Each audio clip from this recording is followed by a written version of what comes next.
Saudara-saudara, kita perhatikan, ada sebuah tradisi yang dibangun oleh keluarga Yusuf dan Maria. Setiap tahun, tiap-tiap tahun mereka pergi ke Yerusalem untuk perayaan Paskah. Tiap-tiap tahun, saudara. Mereka setiap tahun pasti akan pulang. Saya mau catat begini. Jarak Yerusalem ke Nazaret itu sekitar 110 km dengan perjalanan kurang lebih 5 sampai 7 hari. Kalau tarik lurus dia, jaraknya kurang lebih 110 km. Tetapi kalau ikuti rute perjalanan, itu perjalanan harus ditempuh kurang lebih sekitar 5 sampai 7 hari. Bayangkanlah sekarang dari tempat ini sampai pelabuhan Merak, itu jaraknya 97 km. Tetapi itu jangan dilihat garis lurus. Jangan bayangkan sekarang jalan tolnya sudah lurus. Tapi bayangkanlah dia juga harus ke Tiga Raksa dulu, lalu harus ke Rangkas Bitung dulu, lalu harus muter dulu dia sampai ke Serang, lalu muter kemana-mana. Tapi itu dilakukan dengan berjalan kaki. Kira-kira dengan kemampuan Bapak Ibu jalan sekarang, bisa jalan 4 hari sampai ke Merak? Maka bayangkanlah kemudian perjalanan Yesus dan Maria serta orang tuanya, setiap tahun mereka harus ada prepare yang serius. Lalu yang kedua, saudara, Yesus pada usia 12 tahun sudah ikut 12 kali perjalanan itu. Artinya itu sudah terbangun, itu sudah tradisi yang mereka buat, itu sudah merupakan sudah melekat bagi diri mereka. Kalau ada orang tradisi pulang kampung, lihat situasi Bapak Ibu. Apakah PT-nya cukup, apakah urgent pulang atau tidak. Tapi kalau ini harus dilakukan setiap tahun. Mereka harus pulang setiap tahun. Pikirkan kemudian dalam melakukan kebiasaan ini, saudara, biayanya. Mereka juga harus pikirkan. Biayanya apa, saudara? Perayaan Paskah itu bicara soal korban. Perayaan Paskah itu berarti bicara soal apa? Biaya perjalanan. Kebutuhan dalam perjalanan, kebutuhan selama mereka di Yerusalem. Kalau perjalanan pergi 5 hari, pulang 5 hari, biaya makan di jalan berapa? Segala tantangannya mau berapa? Lalu biaya kurban bakaran yang mereka harus siapkan di rumah Tuhan berapa? Lalu segala sesuatu harus mereka siapkan berapa? Ingat, Yusuf itu tukang kayu. Jangan anggap Yusuf keluarga orang kaya, Bapak Ibu. Tapi dia keluarga tukang kayu. Bayangkan kemudian bukan dalam sebuah keberadaan, kekayaan yang dia punya, melakukan sebuah tradisi yang harus dikerjakan. Lalu pikirkan begini, saudara. Kelahiran Yesus, kedatangan Yesus tidak pada pilihan keluarga yang berkelimpahan, tidak pada pilihan sesuatu yang pada status level tertinggi. Ia lahir di kandang domba yang paling hina, disaksikan oleh para gembala. Itu bukan orang-orang terhormat. Kelahiran Yesus tidak dihadiri oleh orang-orang yang terpandang. Bukan, saudara. Pengakuan bahwa dia raja tidak lahir dari rakyatnya dan orang yang di dalam kerajaannya, tetapi pengakuan bahwa dia raja disampaikan oleh siapa? Orang Majus dari timur. Jarak Majus dari timur itu ke tempat Yesus kurang lebih 1.500 km dan perjalanannya kurang lebih mungkin 1 tahun. Maka ketika Herodes tidak ketemu dengan orang Majus ketika pulang, muncul perintah bunuh seluruh bayi usia 2 tahun ke bawah. Karena potensi kemungkinan Yesus sudah lebih dari 1 tahun usianya. Maka harus dibunuh yang 2 tahun ke bawah. Pengakuan datang dari siapa? Bukan dari orang Israel, tetapi orang Majus yang jauh. Bukan karena iman, tetapi hanya karena melihat bintang. Bintang penunjuknya. Bayangkan segala usaha, bayangkan segala pengorbanan, bayangkan semua persiapan, bayangkan konsistensi, bayangkan juga bagaimana mereka sungguh-sungguh mempersiapkannya. Sebelum saya lanjut, bayangkan juga, saudara, sikap mentalitas Bapak Ibu kalau mau ke gereja. Persiapannya bagaimana? Bayangkan juga sikap mentalitas Bapak Ibu mau pelayanan. Lalu bagaimana sifatnya? Bayangkan kemudian, saudara, ketika hari ini kita mau datang ke gereja, sikapmu bagaimana? Mentalitasnya bagaimana? Kalau tidak dibangun sebuah tradisi yang baik, maka kita tidak punya kebiasaan yang baik, maka kita ada nilai yang baik, maka kita tidak ada karakter yang terbangun secara baik. Kalau saudara tidak membangun sebuah tradisi kebiasaan bergereja yang baik, maka ingat, bergereja kita asal-asalan, bergereja kita tidak punya kualitas seperti yang diharapkan oleh Allah. maka kita hanya jadi Kristen disebut nominal, tanpa kualitas, tanpa dapat, tanpa sesuatu yang membawa perubahan. Tradisi yang dibangun dalam keluarga Yesus, saudara, adalah tradisi yang sungguh-sungguh dilaksanakan dengan segala usaha maksimal. Artinya apa, saudara? Mereka mempersiapkan yang terbaik dalam beribadah kepada Tuhan. Garis bawahi Bapak Ibu, persiapan terbaik, bukan asal-asal, bukan spontanitas, bukan dorongan sesaat, bukan hanya euforia sesaat, bukan hanya karena merasa pengen, bukan, saudara, tetapi persiapan yang terbaik. Kalau saudara tidak mempersiapkan diri dalam melayani, tidak ada pelayanan yang dilakukan yang menghasilkan tanpa persiapan yang terbaik. Tidak. Kalau keluarga Yesus dengan seluruh tradisi yang mereka bangun, persiapannya secara luar biasa. Lalu kita perlu tanya, menghadap Tuhan itu seperti apa? Kenapa penting Bapak Ibu? Pertama, penebusan tidak karya spontanitas. Kedatangan Yesus ke dunia spontan, bukan. Kedatangan Yesus perayaan Natal spontan, bukan Bapak Ibu. Tetapi itu persiapan ribuan tahun. Sejak kapan dimulai? Sejak Adam dan Hawa jatuh dalam dosa. Maka tindakan yang dilakukan Tuhan pertama adalah tindakan penyelamatan. Penyelamatan dari apa? Adam dan Hawa berkata apa? Kami malu karena kami telanjang. Menutup malu itu tindakan pertama. Kalau tanpa itu, saudara, aib kita ini semua terbuka. Kalau mau jujur, siapa di antara kita yang tak berdosa? Enggak usah tunjuk tangan siapa paling berdosa. Saya mau tanya, yang tidak berdosa aja siapa? Ada yang tidak berdosa? Tetapi apakah kemudian karena kita disebutkan orang berdosa, lalu kita tidak layak lagi disebutkan sebagai orang yang mendapat berkat banyak? Justru Tuhan tutupi. Dan itu tindakannya. Tetapi kemudian dalam prosesnya, apakah manusia mengalami perubahan? Tidak. Semakin jahat. Semakin jahat. Sampai kemudian tiba pada periode apa? Periode menara Babel, Bapak Ibu.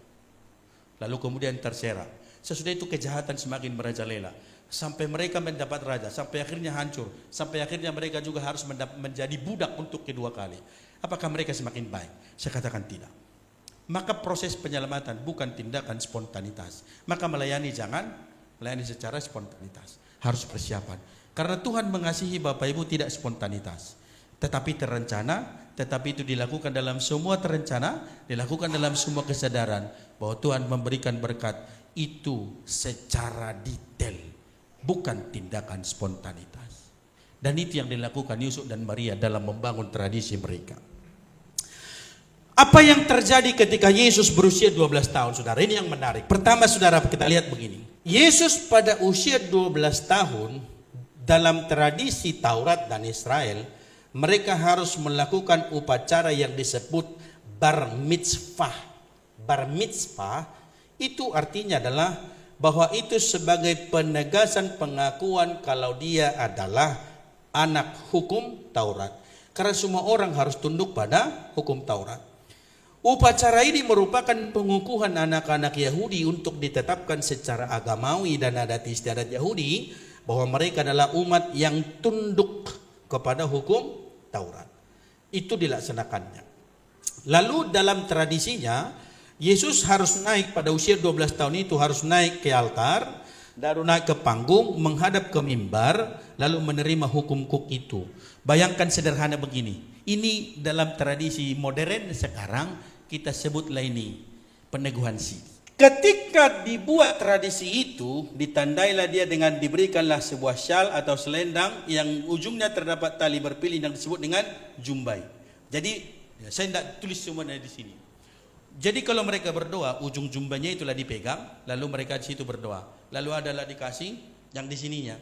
Jadi itulah tandanya, kasih pengesahannya, lalu dikasihlah syalnya yang ada ujungnya. Jadi setiap mereka mengingatkan bahwa ini sudah peneguhan siri, ini sudah dewasa ini. Dianggaplah dia dewasa secara rohani dalam usia 12 tahun. Tapi bisa bayangkan sekarang, anak-anak 12 tahun kira-kira yakin sudah dewasa. Bar mitzvah diwarnai rasa syukur dari ayah sang anak, sebab si anak kini telah menanggung kewajibannya sendiri kepada hukum-hukum. Kan itu yang disebut, kalau biasanya peneguhan siri, bahasa orang tua apa? Sudah kau yang memikul dosamu sekarang. Kan itu maksudnya kan? Kan itu dulu sering kita ingat. Sering dengar. Maksudnya seluruh hukuman, tuntutan yang berkaitan dengan Taurat, sekarang kau yang pikul. Karena dia telah menerima dan mengakui Taurat itu dan dia sebagai anak Taurat, Ada 613 hukum Taurat terbagi dengan larangan dan perintah. Mana yang dilanggar tidak dituntut ke orang tua. Itu berarti apa? Umur 12 tahun dia dianggap layak menghadapi pengadilan untuk menerima segala risiko dan konsekuensi dari pelanggaran hukum yang dia lakukan. Umur 12 tahun. Dia sudah harus bisa mempertanggungjawabkan secara hukumnya. Jadi bukan maksudnya soal dosa-dosa yang lain. Lalu sampai umur 12 tahun, sebelum itu apa yang terjadi? Jika anak melakukan pelanggaran terhadap Taurat, bapaknya tanggung jawab. Karena dia ini belum dianggap sebagai dewasa. Maka maksudnya, supaya saudara jangan salah paham, engkaulah sekarang yang memikul dosa-dosamu. Bukan itu. Tetapi engkau sudah bertanggung jawab secara hukum, tunduk secara hukum, lakukan secara hukum, kau dianggap sudah bisa memahami dan mengambil keputusan terhadap semua yang berkaitan dengan hukum. Itu berarti apa? Dia sudah baca, dia sudah pahami, dia sudah kenal. Pertanyaan saya, berapa banyak di sini yang sudah baca Alkitab tuntas, Kejadian sampai Wahyu? Lalu kira-kira hukum mana yang Bapak Ibu tahu kalau tidak baca? Lalu kira-kira aturan mana yang kita tahu kalau tidak baca? Lalu kira-kira kedewasaan apa yang kita sebut kalau tidak baca? Tidak akan ada sesuatu yang kita pahami tentang hukum kalau kita tidak baca hukumnya. Tidak akan ada sesuatu yang kita pahami secara utuh kalau kita tidak hidupi, tidak baca itu. Dibaca aja belum tahu, belum tentu paham. Dibaca aja belum tentu mengerti, apalagi enggak baca. Maka mulai 1 Januari saya tantang Bapak Ibu, bacalah. Tidak usah 3 pasal satu hari. 1 pasal aja. Konsistensi aja. Baca 1 pasal satu hari. Saya yakin saudara akan menemukan sesuatu yang luar biasa dalam pengalaman hidup bersama dengan Tuhan. Amin saudara. Secara khusus para calon lay speaker dan para lay speaker ini, bacalah 1 pasal satu hari. Gak usah status Facebooknya yang rohani, hatinya aja yang rohani. Karena bisa jadi Facebooknya rohani, hatinya tidak rohani. Karena apa? Kita ini bukan kurang renungan Bapak Ibu, tapi kita kurang merenungkan. Renungan kan banyak toh. Dari Gemi mulai 2 ada renungan kan, pakai kirim teks, pakai suara lagi kan. Tapi betul nggak direnungkan?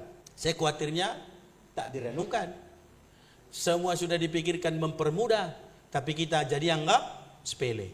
Tapi kalau sudah kesulitan, penuh tantangan, persoalan, ya berdoa rajin-rajin. Tidak begitu Bapak Ibu. Yesus pada usia 12 tahun, selanjutnya apa? Bahwa Yesus mengambil sebuah tindakan. Sesudah upacara itu apa yang disebutkan? Yesus mengambil sebuah tindakan, dia tinggal di Yerusalem. Itu pilihan Bapak Ibu. Yesus memilih tinggal di Yerusalem sebagai pilihan tanggung jawabnya yang sudah diterima dan sudah dewasa dan dibuktikan sebuah kedewasaan. Lalu apa yang dicatat dalam Alkitab? Yesus ternyata berbaur Bapak Ibu. Dia bergaul, dia bersosialisasi, dia ada dengan semua orang. Maka ingat, kekristenan, keimanan tidak masuk dalam kategori rahasia, tapi harus orang tahu. Jangan katakan soal imanku urusanku dengan Tuhan, bukan. Tapi imanmu harus nyata dan nampak dalam relasi dengan sesama. Kalau kita berkata aku mengasihi Tuhan, orang lain tak perlu tahu, bohong. Tapi buktikan kau mengasihi Tuhan yang nyata terhadap orang-orang di sekitarmu. Kalau orang-orang di sekitarmu kau benci, bohong kau bicara mengasihi Tuhan. Kalau orang-orang di sekitarmu kau tidak kasihi, berdusta kita kalau kita mengatakan aku mengasihi Tuhan. Tapi kita juga tidak benar mengatakan bahwa aku mengasihi Tuhan, lalu biarlah urusanku dengan Tuhan, segalanya urusanku dengan Tuhan. Tidak Bapak Ibu, harus nyata. Itu yang ditunjukkan oleh Yesus. Apa yang dilakukan? Dia bergaul, dia ada bersosialisasi, dia ada bersama dengan semua orang. Dia tidak dipingit sampai akhirnya usia 30 tahun. Tidak Bapak Ibu. Ibunya berpikir apa? Dalam sebuah tradisi yang dia pahami, ibunya mengatakan apa? Seperti biasa anaknya itu pulang dengan kerabat-kerabat yang satu perjalanan. Seperti biasa. Artinya apa? Dia membaur, dia bergaul, dia ada dengan semua orang, dia dengan semua tetangga-tetangga dan kerabat-kerabatnya, dia ada di situ. Lalu dia sesudah menjadi sebuah kebiasaan tradisi, ibunya tenang. Ternyata dia sudah tinggal 1 hari perjalanan. 1 hari perjalanan. Tinggal 1 hari perjalanan. Lalu kemudian mundur kemudian. Sesudah hari ketiga baru ketemu. Bayangkan jauhnya. Tetapi di satu sisi, bayangkan percayanya ibunya terhadap tradisi anak. ada dengan keluarga. Ternyata tidak. Lalu kemudian dia menjadi cemas. Ditemukan sesudah 3 hari di Bait Allah. Apa yang terjadi saudara? Bahwa dia duduk di tengah-tengah para guru agama. Terjemahan lama mengatakan alim ulama. Terjemahan baru menuliskan guru-guru agama. Orang-orang ahli Taurat, orang-orang paham yang Taurat.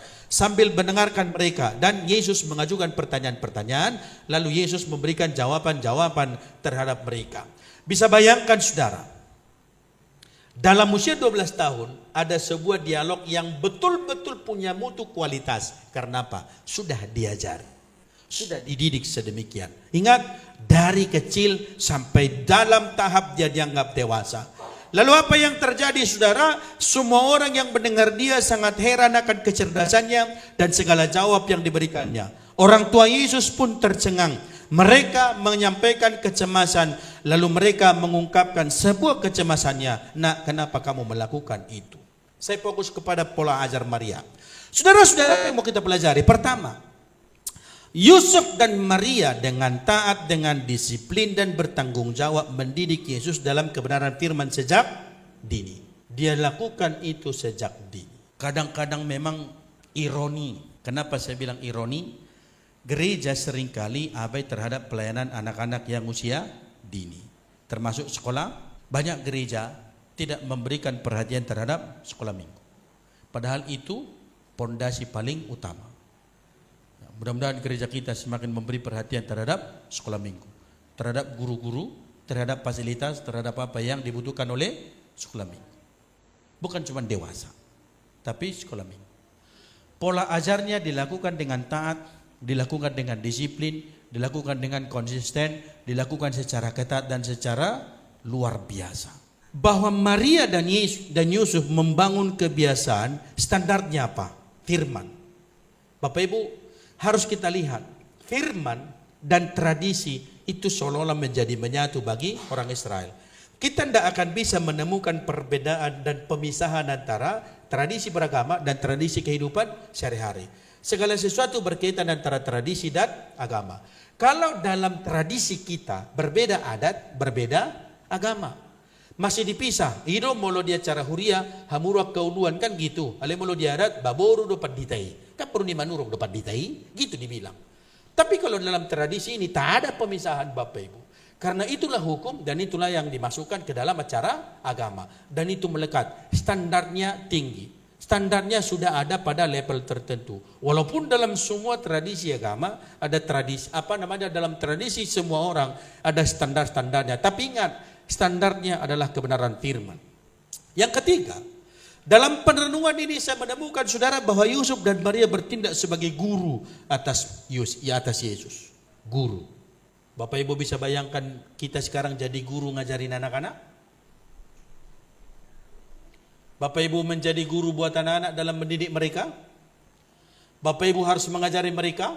Bapak Ibu harus memberikan keteladanan bagi mereka. Bapak Ibu harus melihat mereka dalam seluruh pertumbuhannya, harus melihat mereka dalam seluruh prosesnya. Keteladanan apakah sudah kita berikan? Keteladanan apakah sudah nyata? Sikap keteladanan kita apakah sudah kita sampaikan terhadap mereka? Yang keempat, bahwa kelas katekisasi tidak nomor 1 di gereja, tapi di mana? Di rumah. Dan rumah menjadi kelas katekisasi bagi anak-anak, bukan gereja. Gereja itu tambahan Bapak Ibu. Tapi kelas katekisasi pertama di mana? Di rumah. Ada tradisi bagaimana beribadah di rumah Bapak Ibu. Ada tradisi bagaimana kita ajarkan di rumah. Apa yang kita kerjakan di rumah. Apa yang kita lakukan dalam hal ini. Di awal saya bilang bagaimana kita mengajari anak-anak berdoa kalau orang tuanya pun nggak tahu berdoa.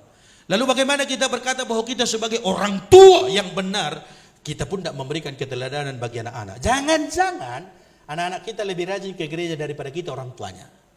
Jangan-jangan orang tua sekarang tidak datang ke gereja, tapi anak-anaknya aja yang disuruh. Tapi ingat juga, tema Natal kemarin apa yang disebutkan?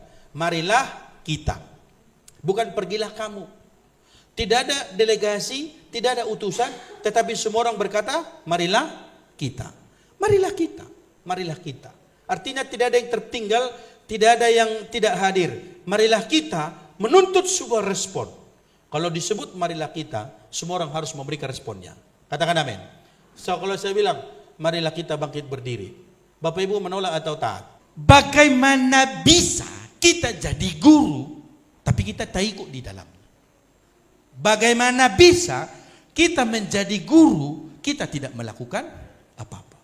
Jadikan rumah sebagai kelas katekisasi, mengajarkannya, dan mengajarkannya. Secara kelembagaannya, bawa ke gereja. Tapi secara tanggung jawab, itu ada di rumah. Maka kalau rumah beres, gereja pasti beres. Nah kalau di rumah tak beres, gereja pun pasti tidak beres. Karena apa? Cerminan gereja, itu rumah kita. Bagaimana keadaan rumah, itu juga yang kita bawa ke gereja.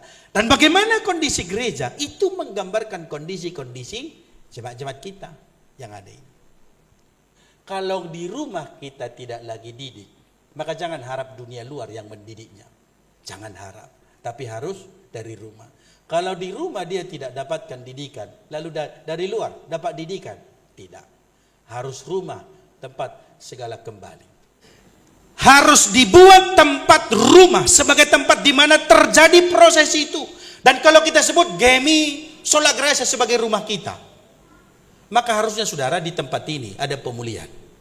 Jangan jadikan tempat ini cari masalah dan cari persoalan-persoalan. Amin. Rumah, balik sini, rindu balik sini. Maka rindu ke gereja, datang ke gereja. Sukacita datang ke gereja. Jangan malas-malas datang ke gereja. Jangan ogah-ogahan datang ke gereja. Bapak Ibu, takkan ada orang yang peduli sama pergumulan gereja ini kalau bukan kalian penghuninya. Takkan ada. Siapa yang mau peduli kalau rumah kalian bocor?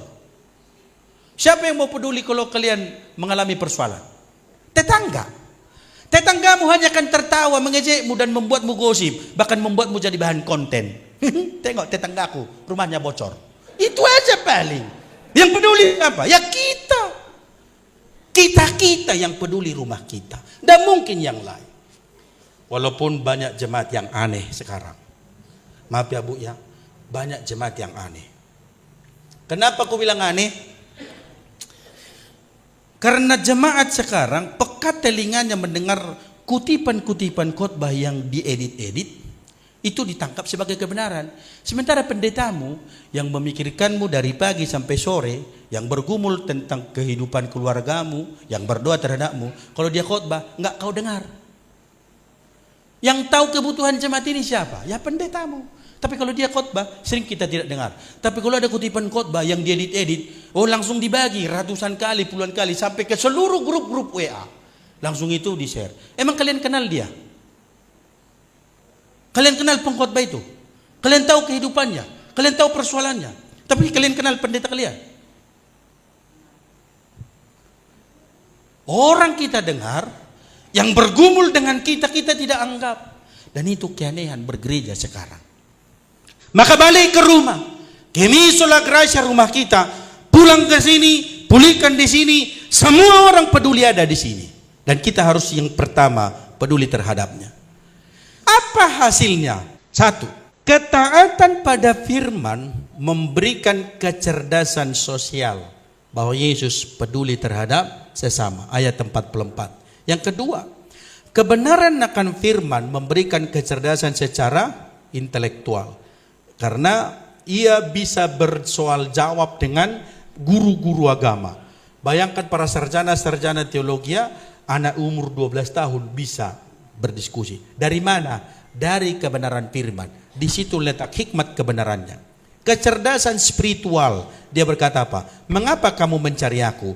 Tidakkah kamu tahu bahwa aku harus berada di rumah Bapakku? Nanti poin ketiga saya jelaskan secara khusus. Tetapi poin 1. Alkitab mencatat Bapak Ibu, takut akan Tuhan adalah permulaan hikmat dan pengetahuan. Tetapi orang bodoh permulaan pengetahuan, tetapi orang bodoh menghina hikmat dan didikan. Di mana didapatkan kepintaran? Takut akan Tuhan. Di mana saudara dapat takut akan Tuhan? Dalam pembacaan firman Allah. Maka buat prioritas pertama, anak-anakmu mendengar firman. Ada begitu banyak orang tua yang membuat anaknya tak ada waktu istirahat, les setiap hari, tapi tidak pernah baca Alkitab. Ada begitu banyak orang sekarang yang tidak peduli soal memberikan pembacaan Alkitab. Tetapi kecerdasan pertama Alkitab mencatat bahwa takut akan Tuhan itu akan menjadi cikal bakal dia menjadi cerdas. Saya harus katakan kata cerdas, bukan pintar Bapak Ibu. Sebab Alkitab selalu memakai istilah apa? Istilah Alkitab adalah bijaksana, bukan pintar. Saya masih jarang, bahkan mungkin belum menemukan kata pintar dalam hal ini. Tapi yang ditulis adalah orang berhikmat dan orang yang bijaksana.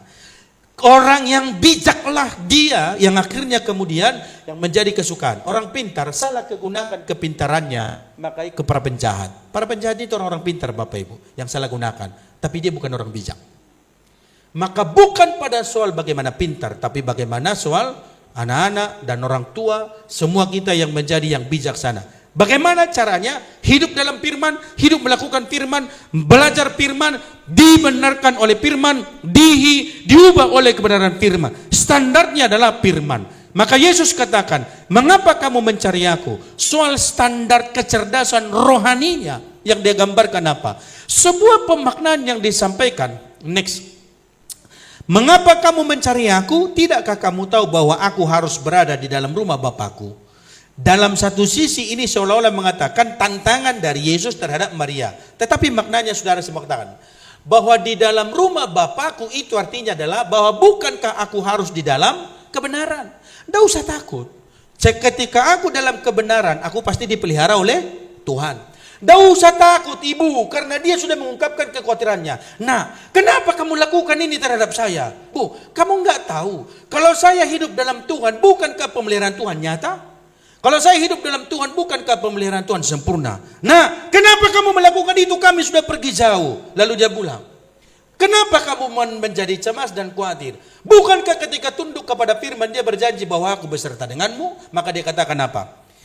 Bahwa dalam rumah Bapakku berarti aku ada dalam firman, menghidupi firman, mendasarkan perkataan pada firman, bertindak sesuai dengan firman. Artinya berada dalam seluruh firman. Berada dalam dia, semua dalam koridor dia, hidup dalam dia, berdasarkan firman, standarnya kebenaran. Coba saudara bayangkan, kalau semua anak-anak kita sekarang hidup dalam kebenaran, Bapak Ibu perlu cemas dan khawatir.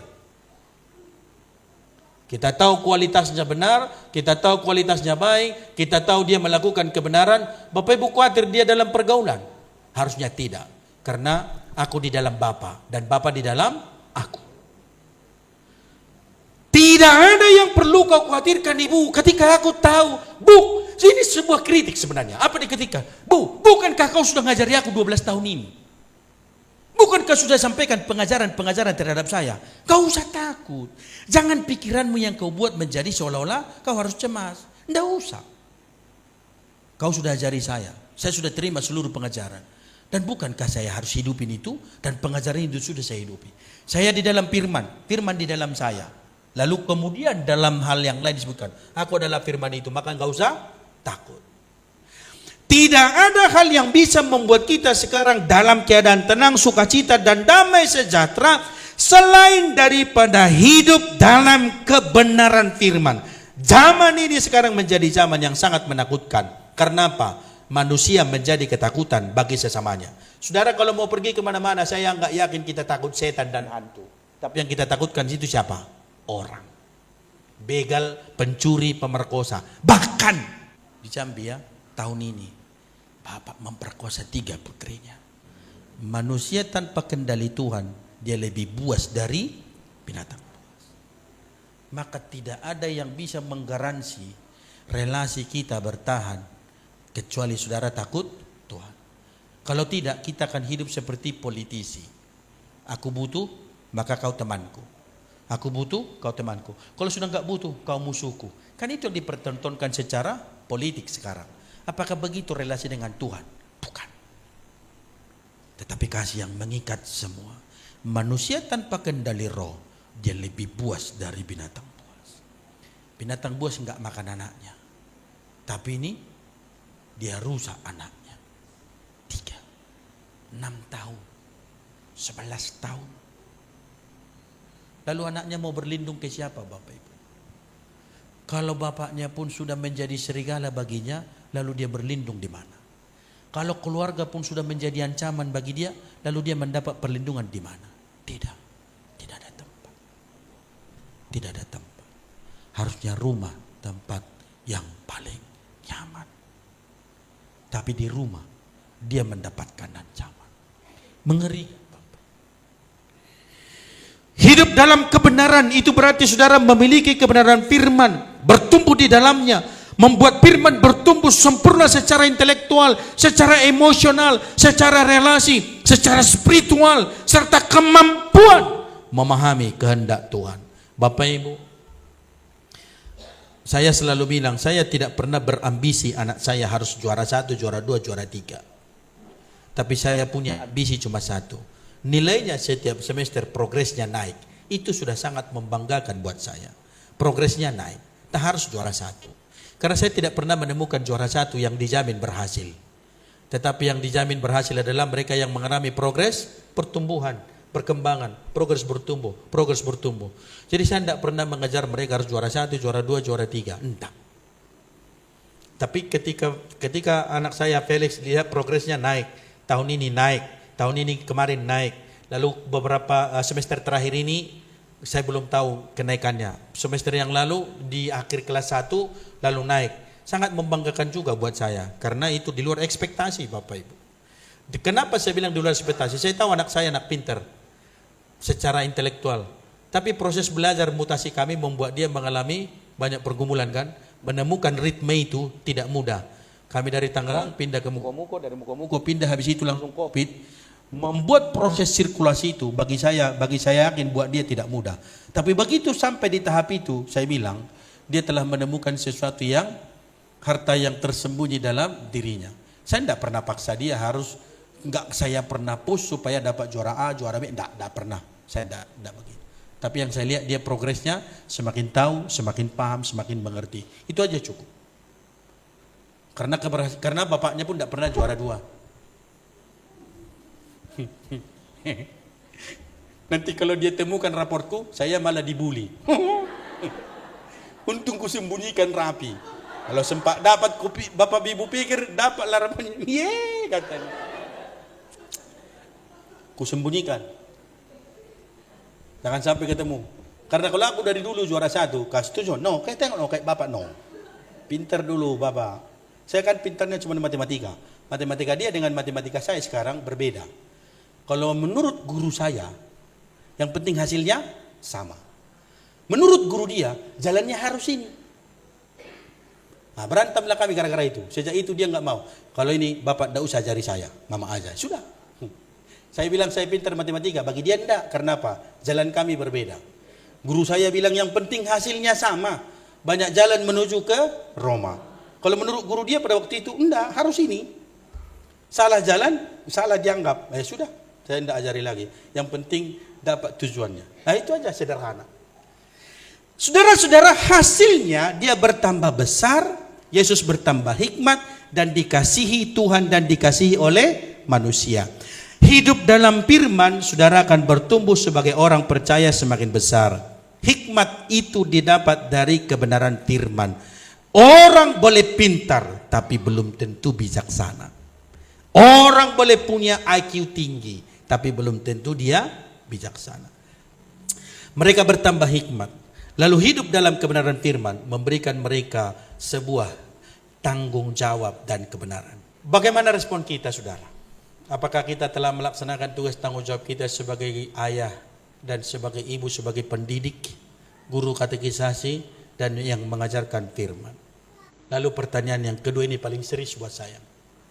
Lalu bagaimana proses yang Bapak Ibu alami? Apakah Bapak Ibu mengalami pertumbuhan juga? Atau apakah kita hanya Kristen yang tidak bertumbuh? Atau kita Kristen yang tidak mengalami pertumbuhan? Lalu kita Kristen yang tidak disenangi Tuhan dan tidak disenangi sesama? Atau kita Kristen yang disenangi Tuhan dan juga disenangi oleh sesama? Yesus makin bertumbuh, dikasihi Tuhan, disukai Tuhan, dan disukai oleh sesama. Lalu keadaan kita sebagai Kristen sekarang, apakah kita Kristen yang bertumbuh atau Kristen yang tidak mengalami perubahan apa-apa? Kalau begitu, perayaan Natal kemarin tidak lebih dari sebuah pesta pora. Kalau tidak, perayaan Natal kemarin tidak lebih dari sebuah euforia. Tidak lebih dari seperti pasar malam. Lalu kita datang, ikut main-main di situ, habis itu pulang. Tidak lebih seperti sebuah pesta rakyat yang kita boleh datang ikut merayakan. Dikasih pengumuman pakai baju merah kita datang, dipakai pengumuman ini kita datang. Tanpa dia yang lahir itu betul-betul lahir dan mengubah hidup dan hati. Lalu bagaimana perubahannya? Adalah hal yang sia-sia ketika kita berbicara tentang kebenaran firman tapi tidak menghidupinya. Adalah sia-sia ketika kita berbicara tentang kebenaran firman lalu kita bertumbuh secara dewasa, secara daging tapi rohani tidak. Maka kita mungkin akan disebutkan, aku tidak mengenal. Aku tidak tahu siapa kamu. Aku tidak tahu siapa diri. Lalu apakah kita orang-orang yang bertumbuh secara rohani? Apakah kita kira-kira orang yang bertumbuh secara iman? Apakah kita kira-kira orang yang bertumbuh secara kualitas relasi dengan Allah? Atau kita cukup bangga berkata, akulah, ini aku, mau di mana lagi, memang beginilah aku. Tidak Bapak Ibu. Semua orang harus bisa diubah firman, diubah oleh kebenaran, dan diubah sesuai dengan maksud Allah, dan kita pasti akan bisa menjadi seperti yang Tuhan mau. Apakah kita telah berubah? Apakah saudara bertambah hikmat? Apakah saudara mengasihi Tuhan? Dan apakah saudara dikasihi oleh Tuhan? Dan apakah saudara mengasihi orang-orang di sekitarmu? Dan apakah orang-orang di sekitarmu mengasihimu? Atau orang menjauhimu? Dan apakah engkau bisa wujudkan kasih itu secara sempurna? Dan apakah engkau bisa mewujudkan kasih itu dalam hidupmu? Dan apakah engkau bisa melakukan dan mewujudkannya dalam kehidupanmu sehari-hari? Berapa banyak di antara Bapak Ibu yang peduli terhadap gereja ini dalam seluruh kebutuhannya? Itu menjadi sebuah perenungannya. Bagaimana kemudian Kristus punya tempat? Apakah hatimu apakah hatimu menjadi tempatnya? Apakah rumahmu menjadi tempatnya? Dan apakah gereja ini menjadi tempatnya yang mengubah kita semua? Ibrani 11 ayat 6 berkata, tetapi tanpa iman tidak mungkin orang berkenan kepada Allah. Sebab barang siapa berpaling kepada Allah, ia harus percaya bahwa Allah ada dan bahwa Allah memberi upah kepada orang yang sungguh-sungguh mencari Dia. John Wesley berkata apa? Yang terbaik dari semuanya adalah kita percaya bahwa Tuhan beserta dengan kita. Tuhan telah memberkati kita sampai sekarang, memberkati secara jasmani, memberkati kita secara banyak hal, memberkati kita dalam kesehatan, melakukan keajaiban-keajaiban. Kita menyongsong tahun 2025. Percaya Tuhan beserta kita, lebih daripada itu Tuhan akan rencanakan buat kita. Dan kita mau melihat saudara, dalam rasa takut akan Tuhan, dalam cinta kepada Allah, dalam membangun seluruh relasi iman kepada Tuhan, buktikan bahwa engkau bertumbuh dalam iman. Buktikan dalam rumahmu, buktikan dalam pelayananmu, buktikan di gereja. Kalau tidak, semuanya hanya angin lalu dan relasi dengan Tuhan pun hanya status tanpa kualitas. Tetapi saya percaya dalam semua ketaatan dan kesungguhan menerima firman, kita akan diubah dan menjadi seperti yang Tuhan mau. Amin.